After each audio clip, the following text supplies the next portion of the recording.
So I made the jump exercise on paper so you guys can kind of see it a little bit better of what I'm talking about.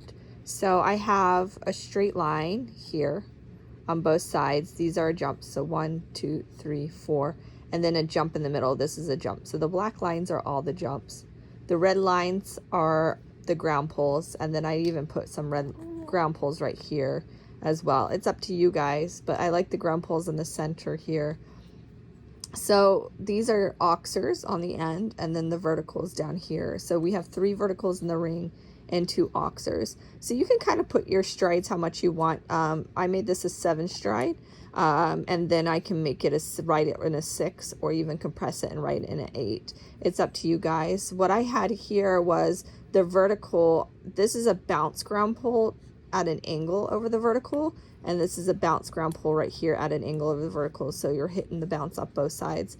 And then I added a 1 stride to the ground pole after the jump here, so 1 stride to the ground pole. The ring is small, so I had the bounce, the 1 stride, and then I would have a bending and a 2 stride. You can mix it up and put it as far or close as you like, and play with your striding. So we did a 2 stride, or we could have really land off of the 1 stride and really push over the ground pole, and even kind of take a different track, more of an inside track, and put a 1 stride. Or we could even come off, and you have to really play with your tracks on how you ride it.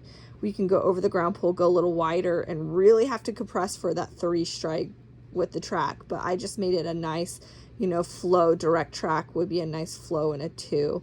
And then over here the same. So I just mirror imaged everything on both sides. So then we have the 2 stride here to the ground pole, then the 1 ground pole, land and bounce. You don't have to have the bounce there. I like to have the bounce just because it makes, all the riders and the horses really have to work on what they're doing with adjustability. And then we rode this in a 4 stride to the auxer here. So 4 strides here. So you can play with it. You can even push after the ground pole to take out with more of a inside track to take out a stride, or you can add